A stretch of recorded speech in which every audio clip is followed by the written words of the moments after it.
गरीब माँ बेटी के जादुई करेले।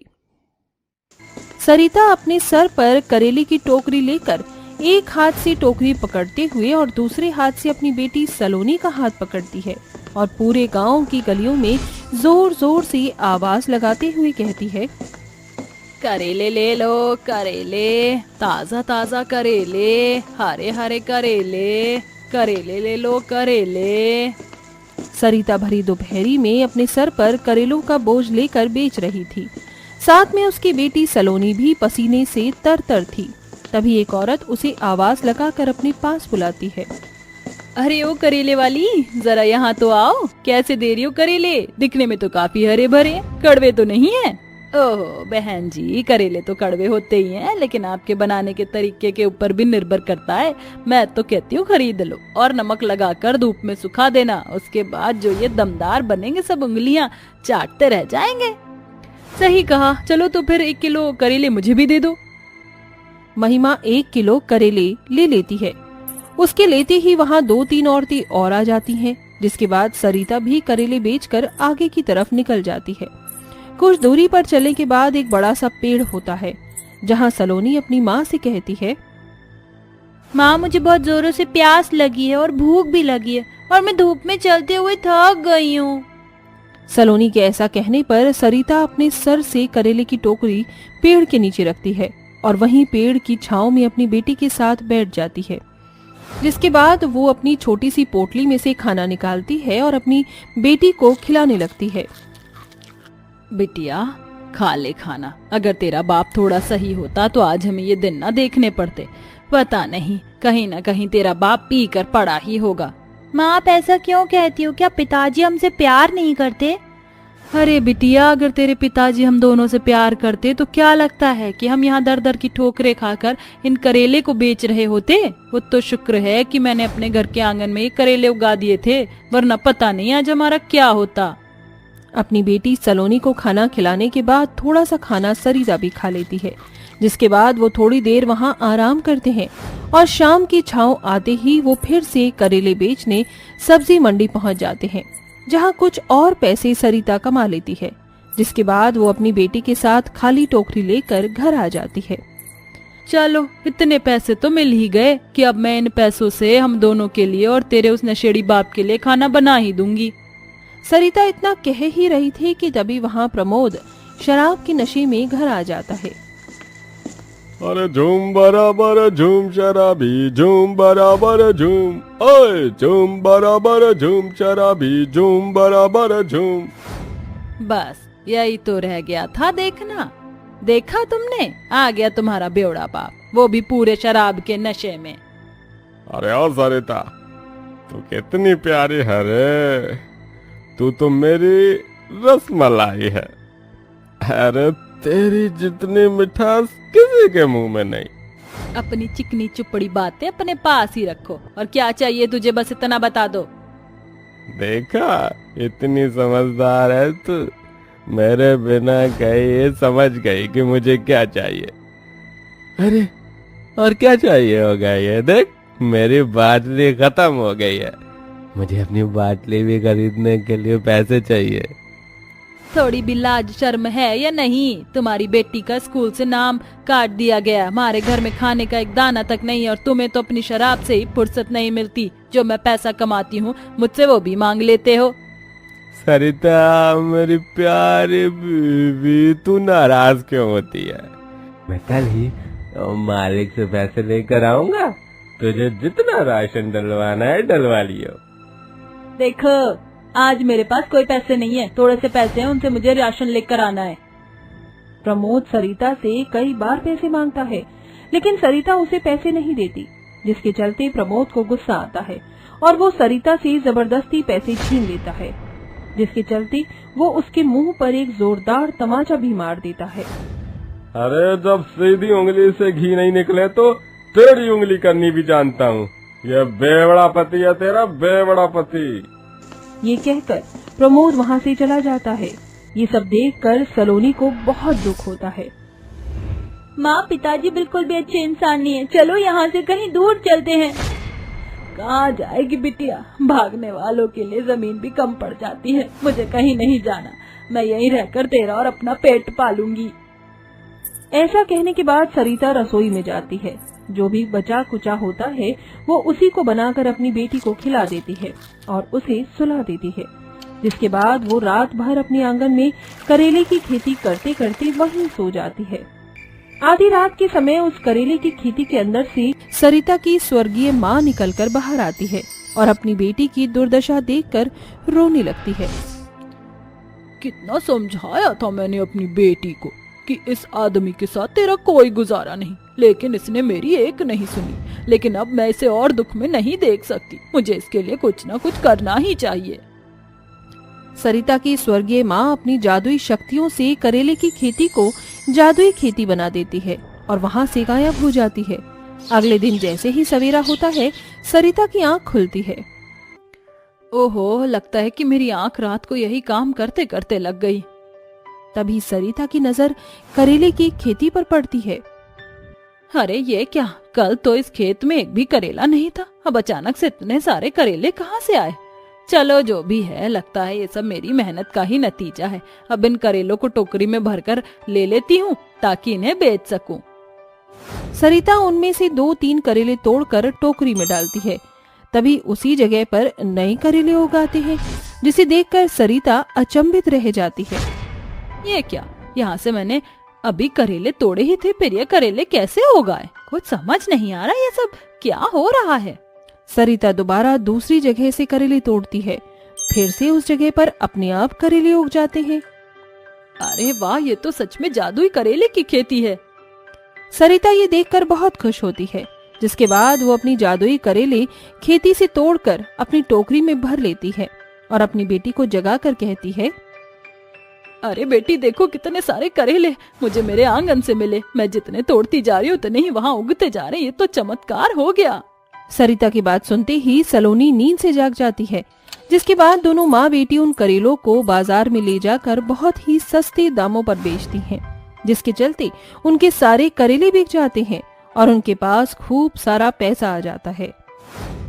माँ, आज तो पहली बार और दिनों से 4 गुना ज्यादा कमाई हो गई है। इससे तो घर का राशन भी आ जाएगा और घर की जरूरत का सामान भी। हाँ, और तेरे स्कूल की फीस भी भर दूंगी। अब तुझे मेरे साथ यहाँ करेले बेचने आने की कोई जरूरत नहीं है। सरिता उन पैसों से घर का राशन खरीद लेती है और घर की जरूरत का सामान भी। वहीं वो अपनी बेटी की स्कूल की फीस भर देती है, जिसके चलते सलोनी दोबारा से स्कूल जाने लगती है। एक दिन वो अपने जादुई करेले की खेती से करेले तोड़कर अपनी टोकरी में रख रही होती है। तभी एक अर्जुन नाम का लड़का सरिता के पास आता है और कहता है, अरे आंटी, आप यहाँ पर क्या कर रही हो? आपके पति को तो पुलिस वाले उठा कर ले गए हैं। ये सुनते ही सरिता हक्की बक्की रह जाती है, जिसके बाद वो फौरन पुलिस थाने पहुंचती है, जहां उसके पति को लॉकअप में डाला हुआ होता है। प्रमोद सरिता को देखते ही रो पड़ता है और कहता है, अरे सरिता, सरिता मेरी जान, मुझे बचा ले। इन पुलिस वालों ने मुझे बहुत मारा। मुझे मेरी गलती का एहसास है, मुझे बचा ले। अरे मुझे यहाँ से बाहर ले चल, मुझे ले बचा ले, मुझे बचा ले मेरी माँ, मुझे बचा ले। लेकिन तुमने ऐसा क्या कर दिया जो तुम्हें पुलिस वालों ने लॉकअप में डाल दिया? आपके पति ने गैर कानूनी तरीके से शराब बेची, जिसके चलते मैंने इसे रंगे हाथ पकड़ा है। सरिता को ये सुनते ही प्रमोद के ऊपर बहुत गुस्सा आता है और वो पुलिस वालों से कहती है, साहब, मैंने इस आदमी के बारे में ऐसा कभी सोचा भी नहीं था। आप इसे कड़ी से कड़ी सजा दीजिए। सरिता का ये बर्ताव देख प्रमोद को सच में अपनी गलती का एहसास होने लगता है और वो रोते हुए शांति पूर्वक लॉकअप में बैठ जाता है। ये देख सरिता को अच्छा नहीं लगता, जिसके चलते वो उसे छुड़ा लेती है। उस दिन के बाद से प्रमोद भी सरिता के काम में उसकी मदद करता, जिसके चलते सरिता की परेशानियां धीरे धीरे खत्म हो जाती हैं और वो अपने परिवार के साथ खुशी खुशी रहने लगती है। आशीष, तेरी हिम्मत कैसे हुई कि तूने एक मुस्लिम लड़की से शादी की और उसको मेरे घर की बहू बनाया? तू जानता है ना मुस्लिम किस जात के होते हैं? अरे इनका कोई धर्म ईमान नहीं होता, ऊपर से मछली वगैरह खाते हैं। अरे हमारे में ये नहीं होता। ये तूने क्या अनर्थ कर दिया? माँ, मैं आपकी बात समझता हूँ और मैं जानता था कि आप नहीं मानोगी, इसीलिए मैं सीधा सोफिया से निकाह करके उसे यहाँ ले आया। हे भगवान, मेरा बेटा तो मुस्लिम शब्द भी बोलने लग गया। अरे देखो तो, शादी को निकाह बोल रहा है। चोरी मुस्लिम चुड़ैल, तूने मेरे बेटे पर क्या जादू चला दिया है। अम्मी जान, ये आप कैसी बातें कर रही हैं? आप हमें एक मौका तो दीजिए, हम बहुत अच्छी बहू साबित होंगे। अरे आशीष बेटा, तू अपने नाम का मतलब भी जानता है। आशीष मतलब ऊंचा, लेकिन तूने तो मेरा सर डुबो दिया। अरे आस पड़ोस के लोग कितनी जगहसाई करेंगे। मैं इस मुल्ली को नहीं छोड़ूंगी, मार डालूंगी मैं। ना रहेगा बांस, ना बजेगी बांसुरी। गुस्से में ये कहकर राजेश्वरी उसके आगे बढ़ती है कि आशीष सामने आकर कहता है, माँ होश में आइए। अगर आपने ऐसा कुछ किया तो आपका इकलौता बेटा यहीं अपनी जान दे देगा। अगर आपने सोफिया को नहीं अपनाया तो मैं भी आपसे दूर हो जाऊंगा। बस यही दिन आना बाकी था कि तू मुझे इस लड़की की वजह से ऐसा बोले। अस्तगफिरुल्लाह अम्मी जान, क्या बोली? अस्तर फटा गिला है। देख आशीष, इसको कपड़े सिलने की पड़ रही है। नहीं अम्मी जान, इसका मतलब है कि आप अपने गलतियों की मुआफी मांग लें। देख रहा है बेटा कैसे इसकी जुबान चल रही है। मैं इससे माफी मांग लूं? इसे आए हुए अभी 10 मिनट नहीं हुए और इतना बोल रही है अपनी सास से। माँ, सोफिया, आप दोनों लड़ना बंद कीजिए और मैं हाथ जोड़कर विनती करता हूँ कि एक दूसरे को अपना लीजिए। माँ, अगर आप नहीं अपना रही तो मैं यहाँ से चला जाता हूँ। चलो सोफिया।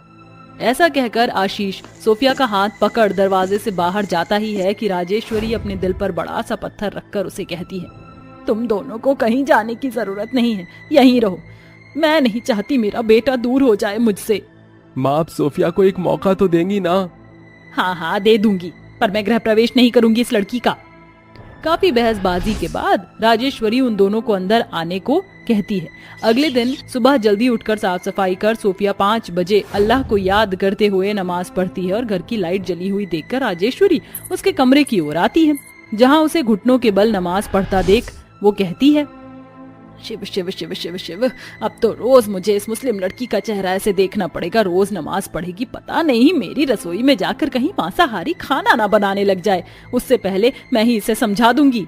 फिर वह कुरान तस्वीर पढ़कर बुर्खा पहने रसोई की ओर बढ़ती है कि सास दोनों हाथ फैलाकर दरवाजा रोते हुए कहती है, खबरदार, जो मेरी रसोई में जाने की हिमाकत भी की तो मैं जानती हूँ तू अपनी मर्जी का मांसाहारी खाना बनाएगी जिसे खाए बगैर तुम लोग रह नहीं सकते। मेरी रसोई को अशुद्ध करने की कोई जरूरत नहीं है। अम्मी जान, हम लोग शाकाहारी खाना खाते हैं, हमेशा मांसाहारी का सेवन नहीं करते, और मेरे पास तो मांसाहारी है भी नहीं, तो मैं क्या बनाऊंगी? मैं जानती हूँ कि आप नहीं खाएंगी, नॉर्मल नाश्ता बनाऊंगी। पहली बात, मुझे अम्मी जान कहना छोड़। माँ जी बोलना है तो बोल। दूसरी बात, तेरे हाथ से खाने का मेरा बिल्कुल जी नहीं कर रहा है। ठीक है माँ जी, आप मुझ पर नजर रख लीजिए, मैं आपके सामने खाना बनाऊंगी। ऐसा कहकर सोफिया खाना बनाती है तो राजेश्वरी उसके पास ही खड़ी रहती है। तभी आशीष आकर कहता है, सोफिया, मैं तुम्हें हर जगह देख चुका हूँ और तुम यहाँ हो, माँ के साथ हो। लगता है सुलह हो गई। कोई सुलह नहीं हुआ, मैं बस इस पर निगरानी कर रही हूँ। या अल्लाह, मेरा मतलब आप ऐसा कैसे कर सकती हो? विश्वास रखो, मैंने उसे मना किया है, वो मांसाहार नहीं बनाएगी हमारे घर में। आशीष जी सब्र करिए, माँ जी जो कहेंगी मुझे भी उनकी बात मानने दीजिए। ये सुनकर आशीष वहाँ से चला जाता है। कुछ देर बाद जब खाना बन जाता है, मन मार कर आंखें बंद करके राजेश्वरी उसके हाथ का बना खाना खाती है और सोफिया के पूछने पर कहती है, हाँ हाँ अच्छा खाना बना है। मैंने कहा था ना माँ, सोफिया बहुत अच्छा खाना बनाती है। मैंने खाना खा लिया या अब मैं चलती हूँ? ऐसा कहते ही राजेश्वरी खाया हुआ खाना वॉश बेसिन में उगल देती है। अगले दिन सोफिया साड़ी पहनकर नमाज पढ़ने के बाद जब आती है तो राजेश्वरी के होश उड़ जाते हैं और वह कहती है, तू तो मुस्लिम है, कल तूने पूरा बुर्का पहन रखा था, आज तू साड़ी के अवतार में कैसे आ गई?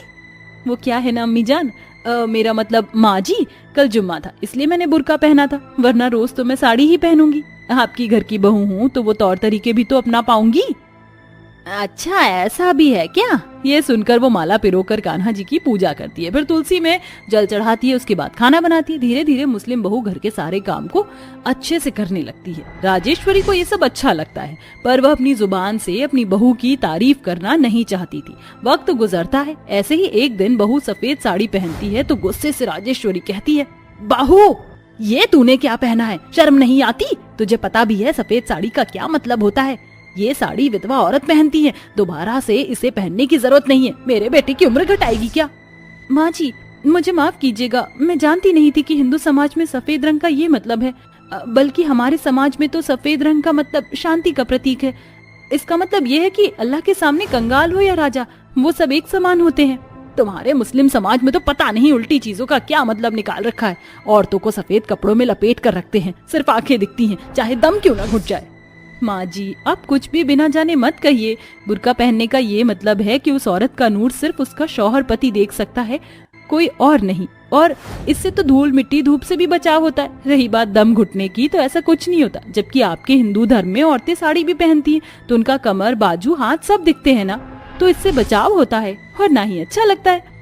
बाकी माँ जी, मैं किसी धर्म को छोटा बड़ा नहीं समझती। मेरे लिए दोनों बराबर हैं और एक ही भगवान है। वो अलग बात है कि मैं अपना कर्तव्य दोनों के प्रति निभाती हूँ। आप मुझसे जो बोलेंगे मैं उस सांचे में ढल जाऊंगी, पर अल्लाह के लिए बख्श दीजिए और मुझे अपनी बहू स्वीकार कीजिए। मैं आपका प्यार चाहती हूँ। ये सब खड़ा आशीष भी सुनता है और कहता है, अब तो अपनी बहू को अपना लीजिए। वो आपके खिलाफ कोई भी ऐसा काम नहीं करती जिससे आपको चोट पहुंचे। इतने दिन हो गए, शायद अब तो आप समझ गई होंगी। तूने बिल्कुल ठीक कहा बेटा, मैं बहू की बात मानती हूँ। बहू की बात सुनकर मैंने ध्यान से सोचा, तुम मुझे उस पर कोई बुराई नहीं दिखी, बल्कि बहू के बात करने का, कपड़े पहनने का तरीका, उसकी हर चीज मुझे पसंद आई है। अब बस मैं जिक्र नहीं कर पाई। बहू मुझे माफ कर दे। कोई बात नहीं माँ जी, मुआफी की कोई जरूरत नहीं है। अगर तूने मुझे माफ कर दिया है तो तू मुझे फिर से अम्मी जान ही कहकर पुकारेगी। सभी हंसने लगते हैं और सोफिया अपनी सास को गले लगकर कहती है, ठीक है अम्मी जान, मेरी प्यारी अम्मी जान। इस तरह हिंदू सास अपनी मुस्लिम बहू को प्यार करने लगती है, जिसके बाद दोनों खुशी खुशी एक ही घर में रहने लगते हैं।